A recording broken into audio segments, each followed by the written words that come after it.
Paint what you know. The house was beautiful, but there were too many paintings on the walls, which hung like crooked windows, opening into vast landscapes. When was my brother ever in the Amazon or in Alaska? How could he paint these sceneries with such attention to detail without ever being there in person? He once told me that to be a good artist, you paint what you know, and the rest is useless. I guess it would help if you also knew how to paint. One of the paintings caught my eye because it was set apart from the others, hanging in my brother's room above his bed. It was a picture of the old lounge chair from our house growing up, shadowed in the light through the soft blinds, standing empty, but somehow alive, as if breathing on the canvas. I remembered that chair fondly. It had been our most expensive piece of furniture, brown leather with a reclining back. My brother and I constantly fought over who would sit in that chair, but he was the older brother, and that usually ended the matter. Though he would sometimes let me squeeze in next to him in the chair, our warm bodies so close. Somehow I felt inspired inside this museum. I wanted to create something I could be proud of and present to the public. I had all this time, which my brother had given me. He would be gone for a year-long tour with his paintings, and all my immediate needs were taken care of. He left me a refrigerator filled with food and a credit card to keep it filled. With all that I had, I was much more content with what I didn't have. No job, no money, and since I had moved out to Denver to look after my brother's house, I didn't know a single person. I had been living with my parents in Tucson once I learned I couldn't keep a job or a place in school, paying my room and board with odd jobs around the house when my money ran out. My brother showed me pity, only because he'd been there before. He became a professional painter so he could avoid the 9-to-5 routine. Where many artists had tried and starved, he triumphed as a full-time painter, which gave me hope that I, too, could somehow wriggle out of the system. For the first time in my life I was free, and I didn't know what to do with myself. I always thought I'd make a fine writer, and this new transition seemed to be the perfect opportunity to dust off our grandpa's typewriter, tucked in the basement. He loved antiques because they were built to last. I placed the typewriter in the middle of the room on the coffee table, standing like a trophy from an inconceivable past, a haunted remnant from a lifetime's worth of attention. What sentences had these keys strung together? What thoughts had this ribbon of ink assembled and broken down? I ate a large breakfast of eggs and ham, taking my time with my hot tea. The first day was born with a plethora of possibilities, that is, until I glanced at the typewriter and lost all energy, a remembrance of a creative spark already snuffed out. I shook off the thought and decided to take a walk. I would get to know the neighborhood, and maybe some ideas would shake themselves loose. As soon as I reached the porch, my senses filled with fresh air.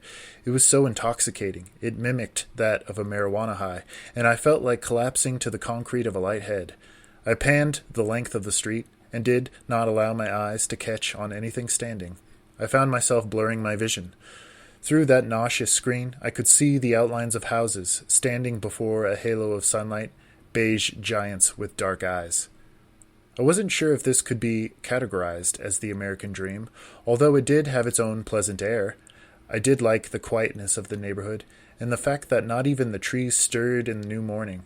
It brought me back to a simpler time in my life, where the road wasn't only a road, but a dirt path winding up a wild frontier, and the trees made up the barracks of a dense jungle.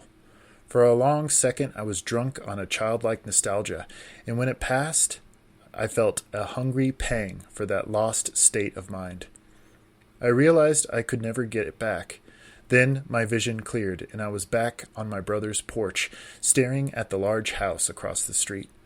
I was just about to take my walk when a girl stepped out of the house, mounting the sidewalk with her eyes to the ground. She had a backpack on, and her shoulders squirmed under the heavy straps. She was a young girl, perhaps 17. The first thing I noticed was her wide hips and short stature. Her face was riddled with pockmarks, but her hair was a beautiful auburn, pulled back into a sloppy ponytail. All the same, I found her extraordinary, and I thought about following her down the street. Then I stopped and realized how crazy that looked. She hurried around the corner and disappeared without ever seeing me. Soon after she was gone, the garage door to the same house crawled up its tracks to reveal a parked car with its tailpipe spitting. A man walked out onto the driveway to pick up his newspaper. He saw me, standing stock still on the porch, holding my breath. He looked at me for an agonizing few seconds, frowning to himself. Then he waved his hand. I let out my breath and managed to wave back. Looking both ways, he crossed the street to stand at the front of my drive. I decided to meet him halfway in the grass to shake his waiting hand. He was a thin man, older and with a graying mustache. His hair was as long as his daughter's, and it was slicked back into a neater ponytail. "You a friend of Roger?" the man asked me. "I'm his brother Jeff," I said. "Oh, nice to meet you, Jeff. I'm Tom," he said with the kindest smile. "Are you staying with your brother for a while?" "He's on tour right now. I'm just watching over his house." I felt myself relax a touch, but I still couldn't find myself in this man's pleasant aura, as if he was absorbing all the positive energy out of my body. "So, we're neighbors," he said. "Excellent." He paused for a moment, watching me nod my head. "What do you do? Are you going to school?" "No, not at the moment. I'm also between jobs. I thought I'd take this time to figure out what I want to do," I replied. He was watching me with a closer eye, and I could sense his judgment, as though he already knew me. "That's great. Take all the time you need, especially for such an important decision." His new kindness threw me off, and I struggled to reply, but he continued, "I'm a high school teacher myself. I know how hard it is for young people to find themselves in such a big world, but they usually do, if they have enough time for self-reflection." "I've already had a lot of that," I answered. "I'm actually trying to find a hobby. I want to write, but I'm having trouble with the beginning." "Writer's block," he nodded his head. "You need a better way of organizing your thoughts. I meditate, personally. That always helps me clear my mind." "Meditate? Like sitting and humming, that sort of thing?" He laughed. "Usually I just sit and listen to my own breathing. The goal is to find a place without thought. Listen to the thoughts when they creep up. Don't suppress them. You'll come to a point where those voices in your head have exhausted themselves, and they go quiet. That's pure bliss, Jeff. It's a nothingness beyond description." "Wow," I said, trying to refocus my eyes. I thought I could see a light outlining his head in a blue corona. "I'll have to try that." "Yeah, try it. You won't regret it. And good luck with your story." He squeezed my arm and crossed the street to return to his car. I stared after him, suddenly filled with a new energy. I ran inside my house and prepared for a meditation session. I piled pillows up on the ground and sat down with crossed legs. I closed my eyes and put my hands in my lap. I listened to my thoughts for a while, but grew tired of the same voices, endlessly reciting the same lines. Some minutes later I focused primarily on my breathing and expanded my lungs as far as they would go. I let the breath out slowly. Then, when I went to inhale again, the most overwhelming rush of energy charged into my head. A cold hand of weightlessness gripped my stomach, and I felt as if I were rocketing into the air on a track. I snapped open my eyes and fell over onto my stomach, breathing hard. I waited for the feeling to leave me, and when it was gone, I was so exhausted that I refused to leave my spot on the carpet. In this way, I fell asleep. The first time I sat down in front of the typewriter, I already had a story in mind. I wanted to write about a whaling boat in the 18th century that lost its way on the open sea, causing the entire crew to mutiny and go crazy with cabin fever. I was always interested in nautical stories such as these, and I indulged myself with romantic ideas of life on the open water, cooped up inside a ship's cabin. All the fantastic boredom, the hard work, and the strong attachment to the sea. I thought there was a story, but when I sat down to put my fingers on the keys, I didn't know where to start. Who was my main character? I decided it would have to be a young man, a deckhand who finds work on a ship. But what would he look like? How would he talk? I had no idea what a person from the 18th century would say. I only knew what I would say, and much of what I said was choked with slang and bad grammar. I soon realized that I knew nothing of the whaling lifestyle, especially not enough to implore realism. If I wanted to continue, I'd have to do some research. That first creative spark was short-lived, and when it left me, I was so lonely I had to fill that space with somebody. My friend Joe came over sometime in the first week, and I gave him the grand tour of the place. He was so impressed, but mainly with all the stuff my brother had. There were 5 rooms upstairs. There was a gym room, a large painting studio, and a home theater in the basement with 2 leather chairs and a giant movie screen. Much of these rooms I hadn't even set one foot in. I showed him my bedroom, which was a simple bed with a lonely nightstand. The window was pretty pitiful as well. It looked out onto a brick wall of a neighboring house. He asked me why I hadn't claimed one of the many better rooms, and I didn't have a good answer. I spend most of my time in the living room, I said. I showed him where I sat at the typewriter on the coffee table. There's a brand new computer up in the den, Joe replied. Why don't you write on that? I like the typewriter. It forces me to choose every one of my words carefully. I can't just delete a mistake with a touch of the key. This is real writing. You don't even have a TV in this room, Joe said. What are you going to do, stare at the fire? He pointed at the cold fireplace in the farthest wall. I have all the time in the world. I'm not going to waste any more of it with TV. You're going to throw a party at least, right? Joe asked. He sat down in the leather couch and sank down with his eyes closed. I don't think so, I said. I was beginning to regret inviting Joe over. He didn't understand what I was trying to do with my fresh start. I don't want to get trashed like I always do. You don't have to, as long as your guests can. Joe laughed from his spot on the couch.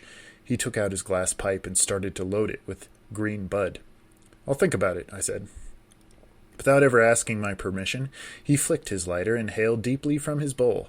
He coughed smoke into my clean air. Blindly, he handed the pipe off to me, and I hesitantly accepted, knowing that it was the last time I would ever smoke marijuana, and that it was the last time I would allow Joe to step through the front door. I sat down cross-legged on my floor in a screen of smoke, my eyes boring holes into the hinges on the closet door. My thoughts were churning endlessly, while Joe spoke through riddled static in the background. I felt my head start to fill with hot air, my vision clouding over, all peripheral lost, until there was only that hinge floating in free space. My stomach curdled and my skin prickled. Like a train over the tracks, my heart bumped with a ferocious beating, flooding hot blood into my ears and face, causing my cheeks to go flush and my pores to run over. I wanted to jump up. I wanted to run out the door and go running down the street just to cool myself off, but instead I swallowed that hot feeling and accepted another hit from the pipe. I walked out on the front porch and breathed some air, watching the trees. Across the way, the girl stood by the side of her house, her collar turned up over her chin. She silently smoked a cigarette, blowing slow-motion smoke. I wanted to go back inside the house, but she turned to look at me. She held the smoke in her lungs for a few heartbeats, watching me in a hushed trance. I turned to face her, my heart palpitating. I wanted to say something, anything, so I opened my mouth. It's nice to meet you, I called, and as the words left my lips, I felt my stomach crash 3 stories down into my gut.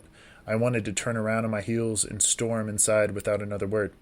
Nice to meet you, she replied, her eyes cut into slits. You're the painter's brother, right? My dad told me about you.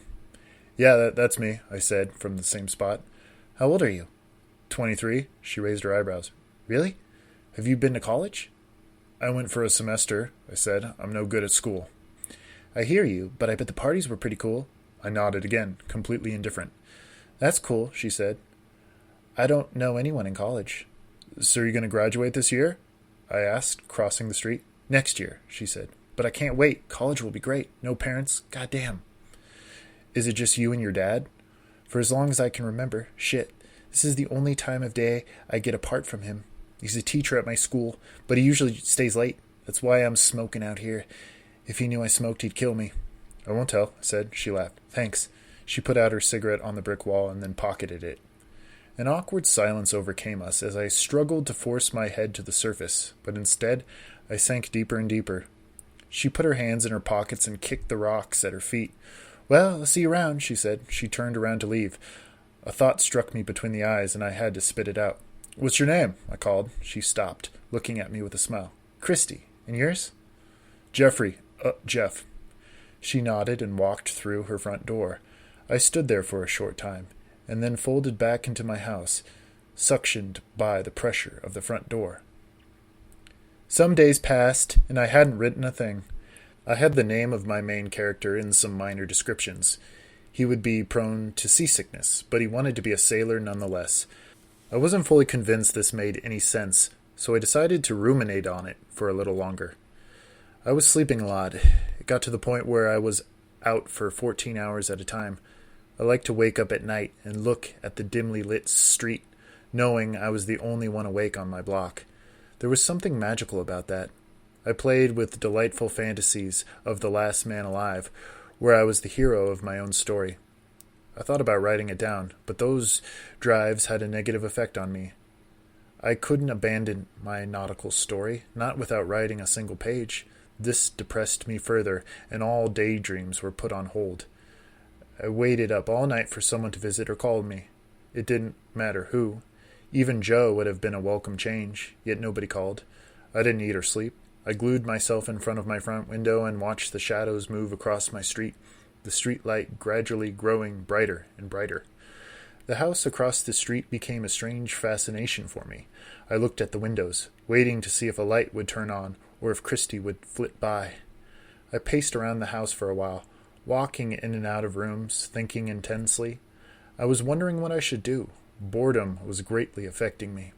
I knew that I wanted to write, but I couldn't bring myself to do it. Maybe I could start with a shower, but it seemed like too much work. Eat breakfast, take a walk. These were only diversions, cheap thrills that didn't amount to anything in the grand scheme. They were only passing moments of pleasure, like sleeping or watching TV. I came to the conclusion that it was better to do nothing than to fill myself up with false delights. I loved the idea of not doing anything all day, sitting on the floor in perfect harmony and bliss, but even that wasn't enough. I decided to occupy my mind with something, yet everything was so displeasing. My stomach growled, and I blinked in the darkness of my house. I thought about eating, but couldn't think of anything I wanted to eat. The pantry and refrigerator were running low on food. I cursed myself for not getting some groceries while I was at the store. The thought struck me as funny, and I laughed it off. When my eyes began to blink heavy, I thought about going to bed. But what would be the point of that? Just another distraction, furthering me from my major goal. My hours dreaming were hours wasted, while I could have been writing. No more distractions. I was going to get some work done. I sat down in front of my typewriter, the lamp burning softly next to me, and I fell into the same rut. I stared at the hinge on the closet door until it consumed my vision. I thought about a giant whaling ship, sail yawning in the wind, figures pulling ropes on the deck. How should I start it?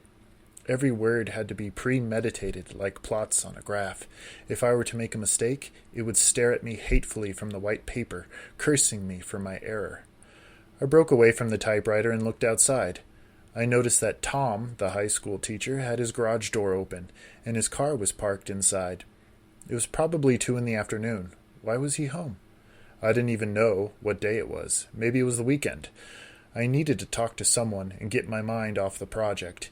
And Christy had time now, just like me. Before I knew what I was doing, I walked up to the front door and rang the bell. Tom answered, dressed casually, with all his hair hanging free. He smiled at me. "Hello, Jeff. What a pleasure," he said. "Have you had any luck with the meditations?" It took me a moment to process this question, though he didn't lose his smile.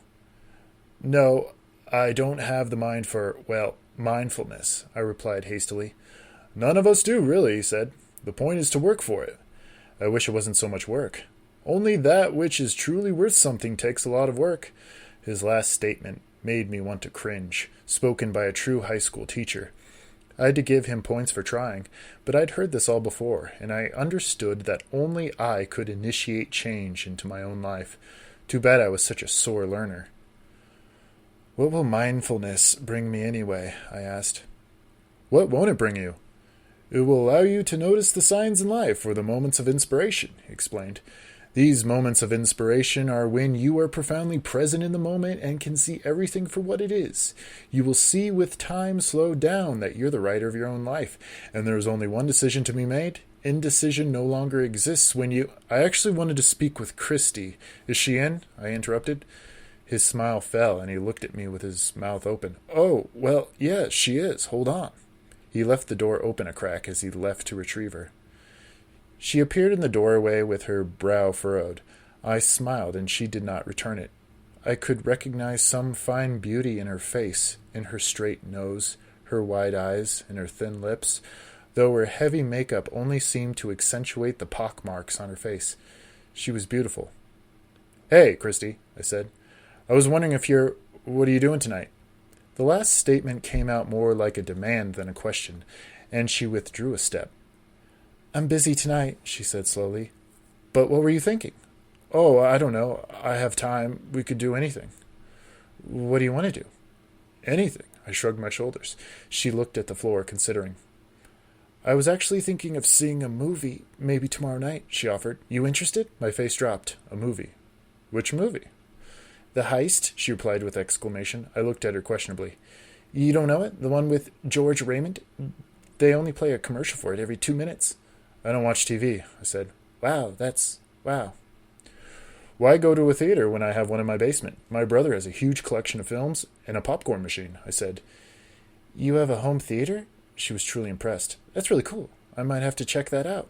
We smiled at each other. Is it all right if I come over tomorrow night, maybe 7? I said okay, and left her porch with a new sinking feeling in my stomach. It would feel good to have company for the night.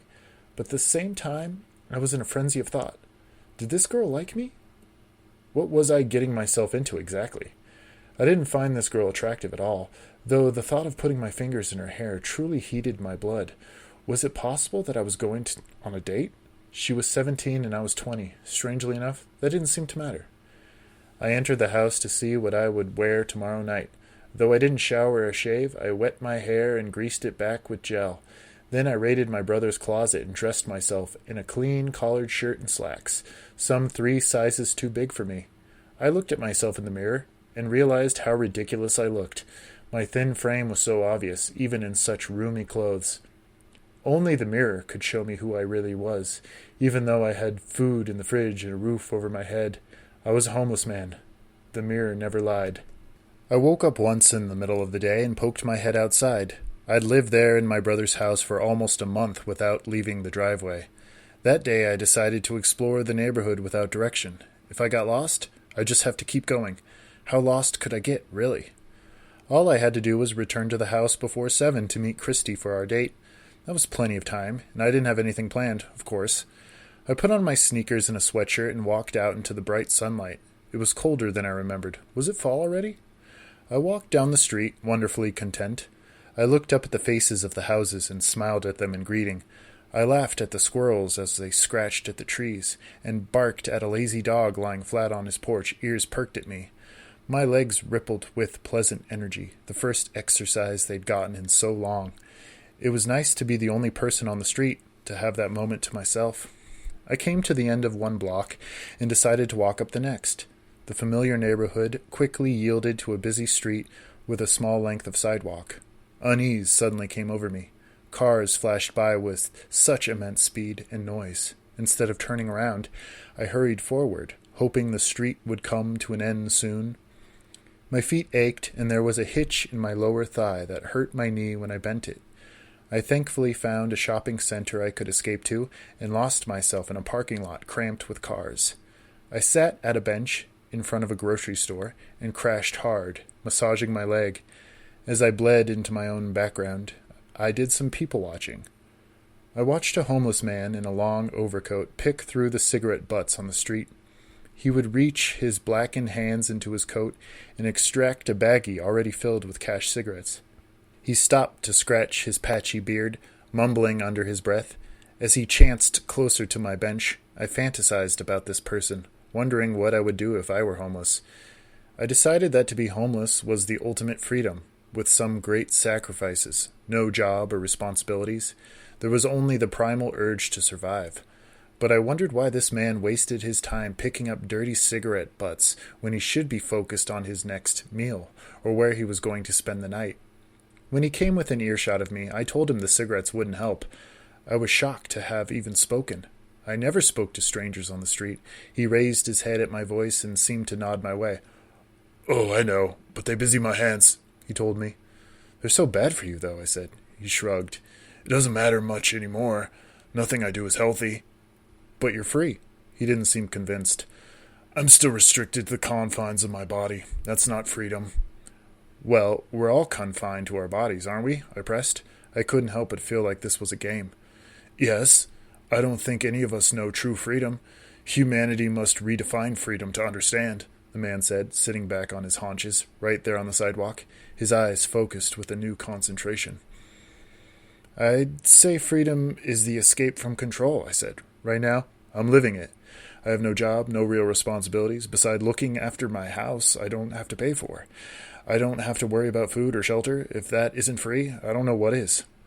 "Okay, you found a loophole millions would die to have. the bum responded.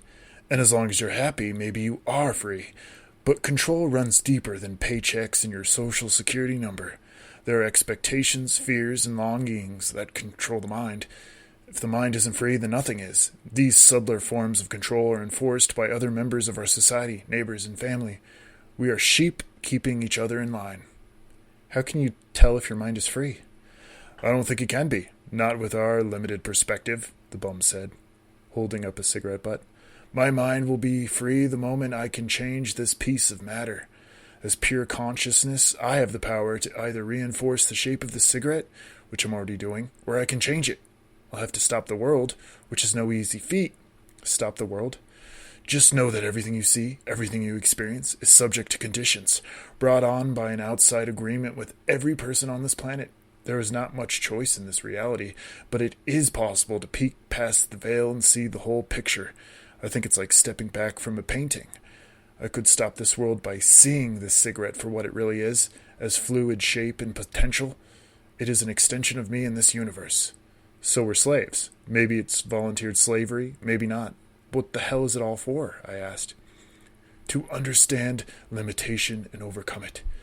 First, we must realize that we're not free, not a single one of us. All the important aspects of our lives are controlled, our food and water, how we live, how we spend our time, and even how we think. First, we must see the bars on our cage, and then we can do something about it. What are you going to do? I asked him. I'll wait for my break, he told me. I know there's a reason for all this. Where will you stay? I have a park I've been sleeping at. I leave my stuff there for most of the day. No one ever steals it. I tagged along as he walked back to the park, which wasn't far from my brother's house. On the way, we talked about the state of the world, the limitless potential of reality, and the evolution of consciousness. We stopped at his bench on top of a nicely rounded hill overlooking the neighborhood. The sky was pristine and white, and the air seemed to be cooler up there. I thought I could see my brother's house, but quickly lost it in the mass of concentric detail, lines and rooftops, streets and lawns. We are on the brink of dramatic change, he told me. Everyone feels it in some way. Things are changing very fast and the old way is crumbling. This is a revolution of consciousness where we're growing too big for our cage. In my mind's eye, I saw cracked sidewalks, litter-clogged sewers, and buildings of graffiti. I viewed these things as if for the first time, and I saw an outward reflection of my own soul. We must change. Everyone, he continued. People want it, but they don't know how, so they fall into rage or fear. Both are the same and are different forms of love. That is what we're here to understand, to know how to use love, even in the absence of it, which is of course a trick. We could never lose it. But everyone's so asleep, I spat. It seems that no one even cares. The homeless man turned on me with a new intensity and raised his voice. I could say the same thing about you. What are you doing to change things? It's one thing to say you're awake, but if you do nothing with your knowledge, then it's wasted. What have you done? I wanted to strike back. I wanted to throw up a defense and speak my piece, but I suddenly lost all energy. I understood that he told me exactly what I needed to hear. I could either fight it or embrace it. My ego had been working for so long, worrying and plotting in a constant fight for survival. I wanted to write something, I sighed. Then write something. For God's sake, hurry and speak from your heart. The man threw up his hands as if in prayer. The sleeves on his overcoat rolled down his arms, revealing hair and dirt. We need to hear your voice. I couldn't come up with anything. Besides an old fantasy of mine, I always wanted to live on a ship. We need to hear your story, whoever you are. Don't try to escape this. We're all mirrors of each other, reflecting into eternity. Reflect yourself now in everything and everyone, but don't avoid your own eyes. This world and its current predicament is a mirror image of your own inner turmoil, your own limitations and fears, of all our fears. Don't stray from your real story. Embrace your dark side and all its ugliness, a lack of commitment, of motivation, fears of the future and money. Even if you don't need money, like you say, you still fear that moment when you will need it. You fear hardship and real destruction. You even fear authentic relationships with real people. Why else would you speak to a homeless man? You've put yourself down to my level, and maybe for good reason. You identify with me, and I appreciate that. I identify with you. I too have insecurities and limitations. So does the collective. Even if some people appear to have everything, we're all in this together and we're equal. I'm homeless and so is the richest man in the city. Silence washed over us, and I had the sudden motivation to spring up from my bench and roll down the hill, whooping and laughing. I suppressed the impulse and held my seat, waiting for him to say something more. Instead, he hung his head and seemed to doze off. I stood up and offered him to stay at my brother's house with me. I regretted the proposition right away, knowing how crazy it was. I didn't even know this man, yet he was the closest person to me. He smiled and looked out over the neighborhood, his eyes glazing over. "Do you see that?" he asked. I looked at the rooftops and then back at him. He shook it off, making eye contact with me. "No matter. To stop the world is such a simple thing, really, but I can't accept your offer. There's too much writing on your story. You must be alone, just like me, for a little longer. Words are powerful things, especially your own." I shook his hand and left him there on the bench to break and reconstruct his world over and over again. It wasn't until I entered my neighborhood that I realized I didn't even know his name. How amazing it is, these strangers we meet on the street, who strike up a conversation and never want to leave. How amazing that someone could change a life forever. We were brought together at the right place at the right time.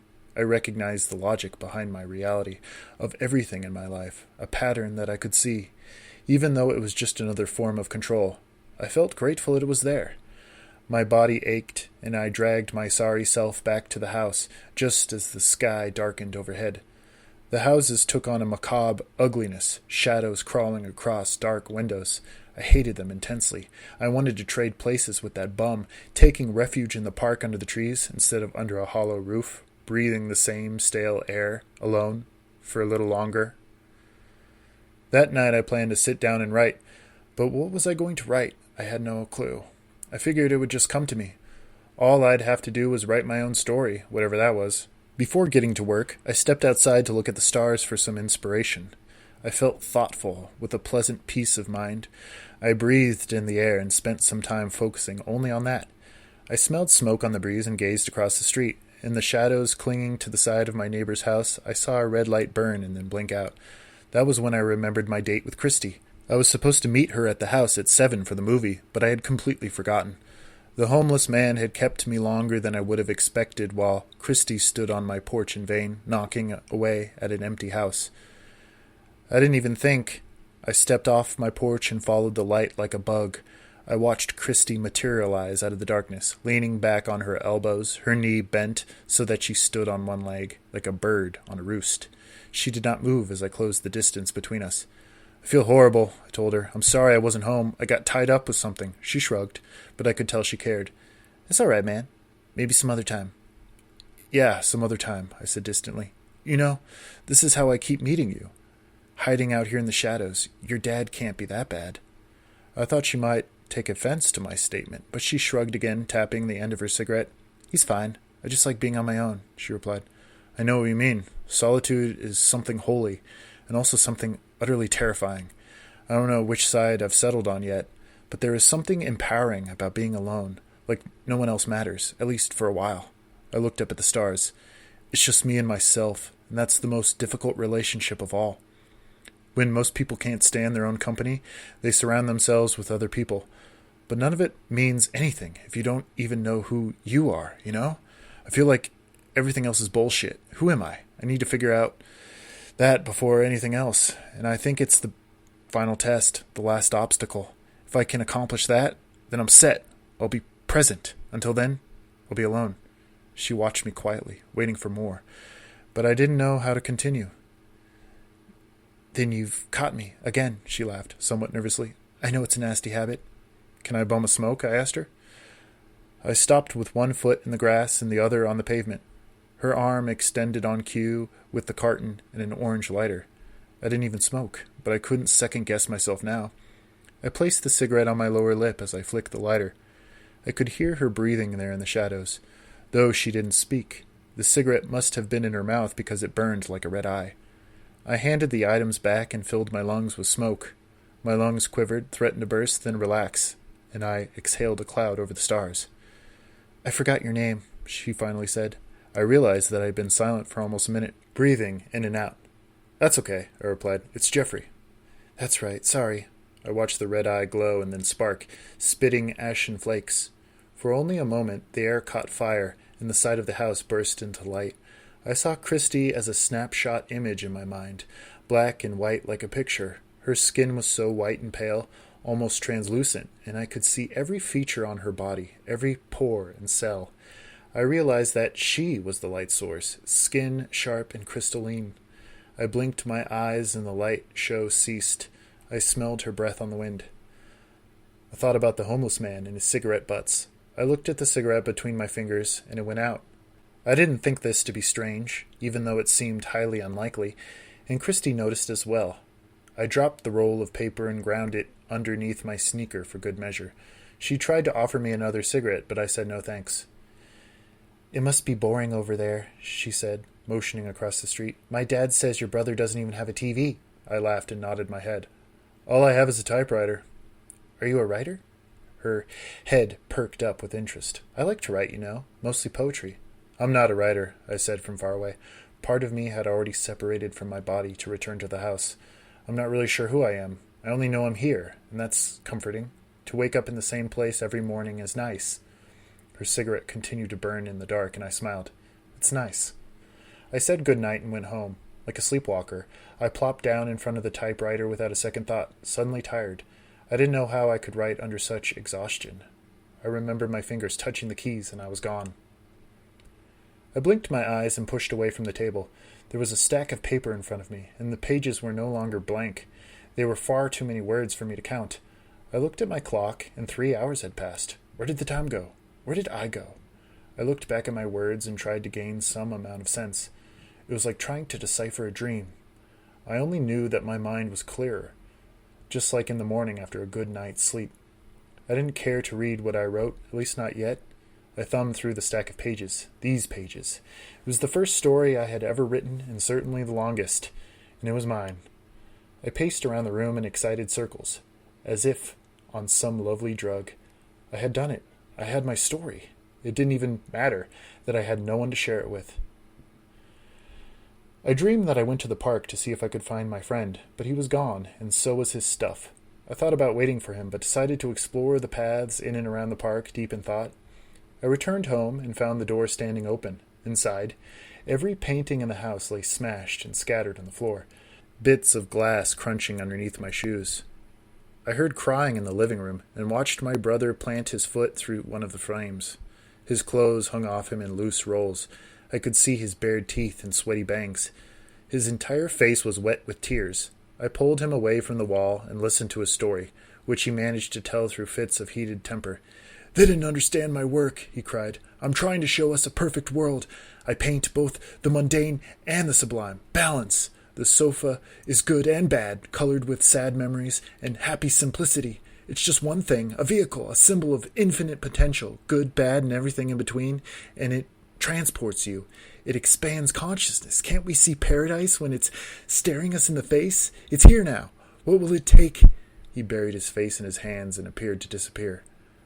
"I thought you paint what you know, and everything else is useless," I said. That seemed to put him at ease. But he wouldn't say another word. He curled up on the couch and fell asleep instantly. I wanted to surprise him with one of his paintings when he woke up, but he had destroyed everything on the walls. I went to his bedroom and found a tender depiction of a farm with a field of golden corn. A red farmhouse sat lightweight in the corner of the frame, only a postage stamp on the face of nature. I stared at it for a long time before taking it off the wall. My eyes wandered and found my brother's TV. I lay down on the bed and turned it on, the painting underneath my arm. I watched a commercial and recognized the girl posing in her bikini. The girl from across the street was on the television set, stating how much weight she had lost with the hottest new diet. She pointed at me from her place inside the TV and told me there was no better way to shed those unsightly pounds. I laughed until I cried, and then I became hauntingly quiet. I felt that I had grasped at something important, but then lost it again. It took me a second glance to realize that she was not the girl from my block, but at the same time she was very familiar. How many times had I seen this commercial? What she said next was addressed directly to me. There are times to listen and times to tell. To refuse someone else's story is to refuse my own, and that is the worst crime I could ever hope to commit. I changed the channel and came across an old movie about a prisoner of war. I already knew the ending, but I watched it anyway. Then I realized my brother didn't have a TV and woke up in my brother's bed. It was a little dark outside, still early morning. I rolled over and replayed the dream in my mind, staring up at the ceiling. Had I really written that story, or had that been part of the dream too? I tossed aside the blankets and found my manuscript on the dresser, bright and white in the morning. I smiled and crawled back into bed. I could afford to sleep in a little more. Before returning to sleep, I thought about the homeless man and wondered if he was on that bench on the hill, curled up in the cold. I could almost see him, eyes blank and staring over the houses and the sun coming up behind. I wondered if he even existed at all. I heard waves lapping, boards groaning, and sails flapping in the wind. In my dream, I watched the sun rise over the sea.